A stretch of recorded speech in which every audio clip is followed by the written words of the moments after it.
kalau dari media belajar, cara yang pertama biasanya dilakukan itu pasti dengan memberikan angket sebelum di awal semester biasanya. Dan sana mereka itu disuruh isi lebih senang dengan media belajar yang pakai musik kah, pakai video kah, atau dengan yang main game. Itu biasanya itu yang pertama. Setelah muridnya isi, baru gurunya yang mengakumulasikan gitu. Jadinya kita bisa menempatkan ternyata anak ini lebih suka belajar kalau ada video yang ditayangkan di depan. Atau ada juga yang belajar itu materinya dijadikan album biasanya. Ada yang lebih suka dengan main game misalnya di kelas lari-larian kelas gitu. Terus cara untuk metode pembelajarannya jadinya mau tidak mau harus menggabungkan ketiganya meskipun dengan keterbatasan waktu pastinya ya. Nanti di dalam metode pembelajaran yang saya lakukan biasanya saya menggabungkan ketiganya supaya semuanya terakomodasi. Kadang untuk di awal-awal biasanya saya berdoa, setelah itu biasanya menyanyikan lagu, di materinya bisa saya isikan di videonya, setelah itu nanti baru diajak main game. Yang kedua, menurut pembahasan Ibu, bagaimana perbedaan individu pada siswa seperti latar belakang sosial ekonomi, kemampuan kognitif, dan juga kondisi emosional ini mempengaruhi pendekatan pengajaran Ibu? Kalau dari latar belakang siswanya itu menurut saya sangat berpengaruh ya pastinya. Contohnya saja misalnya ada dua orang siswa yang satunya itu cenderung hitam dan orang tuanya misalnya orang tuanya lengkap, pasti rata-rata dia akan menjadi anak-anak yang lebih tertata. Tertata itu maksudnya rajin belajar PR, setelah bentuk looknya dia itu terurus biasanya, pakaiannya rapi, ada yang ngurusin. Tapi kalau anak-anak yang dari latar belakang di rumahnya sudah berantakan misalnya, orang-orangnya tidak lengkap, pasti rata-rata dia satu jarang masuk biasanya. Minat belajarnya dia udah bikin PR enggak, ke sekolah acak-acakan itu biasanya. Kemudian kalau dari faktor ekonomi tidak bisa dipungkiri juga kalau sekarang itu apa-apa membutuhkan uang. Salah satu contohnya adalah di sekarang kurikulum pendidikan itu kan ada yang namanya program P5. Kalau P5 itu biasanya cenderung kebanyakan pasti ada sesuatu yang lebih. Jadi anak-anak dengan latar belakang ekonomi yang kurang pastinya kesulitan dari dia dalam belajar apa sama kita, jadi mau tidak mau harus kita sebagai gurunya yang gimana ya menutupnya harus. Yang kedua, selanjutnya pertanyaan kedua, bagaimana Ibu membangun hubungan positif dengan siswa dan memfasilitasi kolaborasi antar siswa? Apakah itu contoh kegiatan atau aktivitas yang mendukung interaksi positif? Kalau interaksi positifnya kami di sekolah punya di setiap kebiasaan pagi ada yang namanya program menyebarkan cinta dan kasih sayang. Jadi anak-anak itu setiap hari diajak untuk setidaknya mengafirmasikan dirinya secara positif dulu. Contoh kata-katanya, hari ini saya sehat, saya tenang, saya damai, saya bahagia. Jadi mau tidak mau, kalau setiap hari dia terus mencapai kata-kata seperti itu, pasti akan terngiang-ngiang di kepalanya.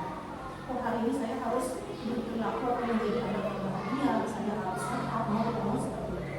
Kemudian kalau di kelas sendiri biasanya tidak terlalu sih, cuma kalau ada masalah misalnya ada anak yang terlambat, nah di sana kita sebagai guru menanyakan kenapa bisa seperti ini, apa alasannya, maunya seperti apa.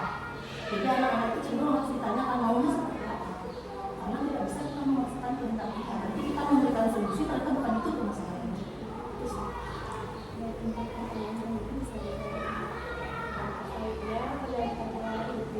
Metode evaluasi pembelajaran apa yang paling efektif untuk menilai kemajuan siswa secara besar.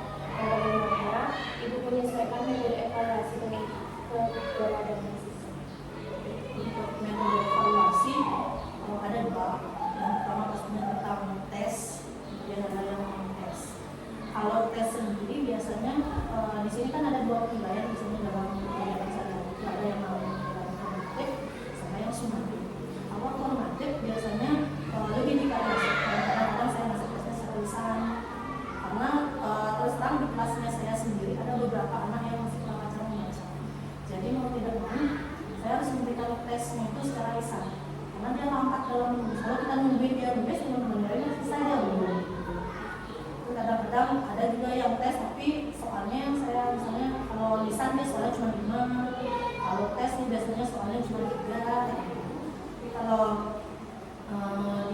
yang lebih banyak, biasanya saya lebih menggunakan game sebagai game berkelompok, kadang-kadang soal dari tempel, mereka yang ambil sendiri.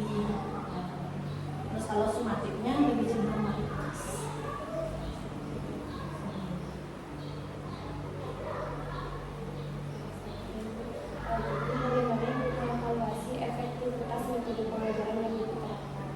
Perubahan apa yang pernah Ibu lakukan berdasarkan evaluasi? Apakah dari sebelumnya itu kurang siswanya, setelah melakukan evaluasi ada itu?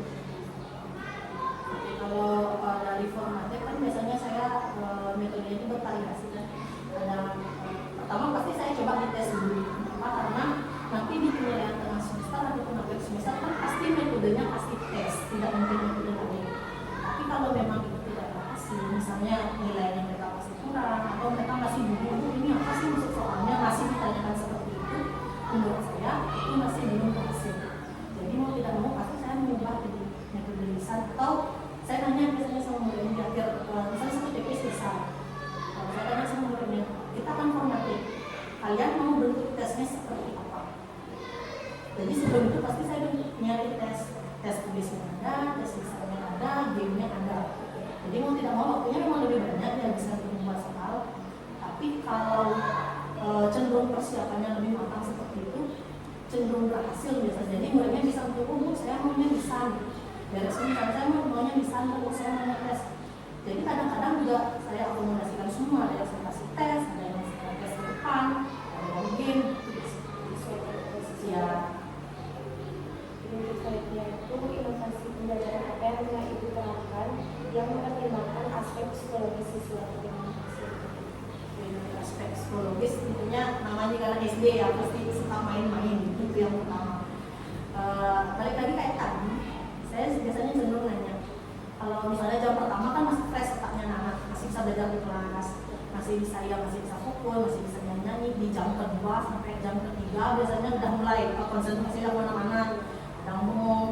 Jadi kadang-kadang saya ngajarnya itu saya kagetin sendiri muridnya, itu yang pertama. Ngagetnya dengan apa? Tiba-tiba tepuk lah, tiba-tiba ice breaking pastinya ya, yang ngetes konsentrasinya mereka. Atau yang paling sering saya lakukan baca literaturan biasanya. Entah itu di taman baca, ngajarnya, jadi belajar itu dari sana. Entah itu ngajak mereka. Terus kadang tugasnya itu gini, kadang-kadang memang keluar dari ranah materi. Misalnya saya lagi ngajar bahasa Indonesia, tapi tiba-tiba anak-anak nanti, tapi saya coba carikan bu guru satu buah daun yang bentuknya sejajar seperti itu. Jadi mereka keluar dari fokus lari. Itu yang bisa membuat mereka konsentrasinya lebih lancar. Pertanyaan terakhir, menurut pengalaman Ibu, faktor-faktor apa yang paling mendukung terjadinya interaksi positif antara guru dan siswa, dan faktor apa yang sering menghambat interaksi tersebut? Kemudian dari faktornya ya, interaksi antara guru dan siswa, yang pertama keterbukaan dari siswanya sendiri. Kadang-kadang ada murid yang semuanya diceritain sama guru.